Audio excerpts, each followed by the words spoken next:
Hey guys, আমি চলে এসেছি সৌম্যদীপ্ত মেটে।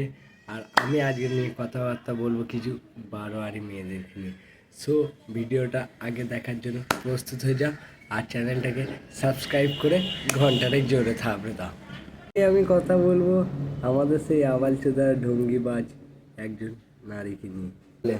না বকে ভাট, গাঁড় ফাটা রোস্ট করা যাক।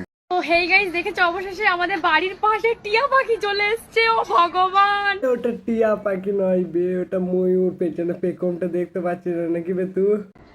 আমি কি খুশি। টিয়া পাখি ডাকো, বলো ময়না। তোমার মতো আবালচোদা আর দুটো হয় না। পরে দিদি আবার কি বলছে শোনো, তোমরাই শোনো। হ্যালো গাইস, এই যে পিছনে যেটা দেখছো, এটা আমার বাবা আমাকে গিফট করেছে। এই ঘোড়াটা আমার বাবা আমাকে 7 লাখ টাকা দিয়ে গিফট করেছে। ঘোড়া? তোমার চোখে কি গোঁজা আছে সত্যজিৎ রায় বেড়া? দেখতে পাচ্ছ না ওটা জল জ্যান্ত বাঘ, এখনই চেঁচাবে দেখো হালুম করে। তো হেই গাইস, আমার বাবা দুবাই থেকে সিংহের বাচ্চা নিয়ে এসেছে। আমাকে যারা যারা বাজে বাজে কমেন্ট করো তাদেরকে বড় হয়ে প্রতিশোধ নেবে বলে দিয়েছি, শিখিয়ে দিয়েছি সব হালুম করে বল। হ্যাঁ দিদি, তুমি ঠিকই বলেছো, ওটা সিংহেরই বাচ্চা, আমরা মানতে বাধ্য হলাম। হ্যাঁ দিদি, ও হালুম করেই বলবে। তুমি যখন বলে দিয়েছো ওটা বিড়াল নয়, ওটা বাঘই বটে, সেটা আমার দৃঢ় বিশ্বাস আছে। সো হেই গাইস, এটা হচ্ছে ভেড়া। হ্যাঁ গাইস, আমাদের এখানে এটাকে সবাই ভেড়া বলেই চেনে। হয়তো অনেকেই বলবে যে ওটা ভেড়া নয় কুকুর।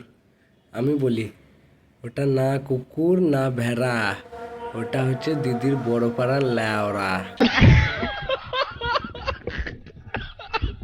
কি করছিস? আচ্ছা না, কিছু ভিউজ এলোবে মান সম্মানটাকে ঝেড়ে ফেলে দিচ্ছে। আচ্ছা বলো তো আমি কি করি? এতে বলার কি আছে? সবাই তো আগের ক্লিপটাতেই দেখলো যে তুমি তো কিছুই পড়ো নাই। ছেলেদেরকে বলছি, নিজের গাড়ি চালানোর সময় হেলমেট না পরলেও চলবে, কিন্তু অন্যের গাড়ি চালানোর সময় কিন্তু হেলমেট পরতেই হবে। হেলমেট পরে মাথা ঢাকার জ্ঞান দিচ্ছ, কিন্তু তুমি তো তোমার শরীরটাই কিছু ঢাকনি।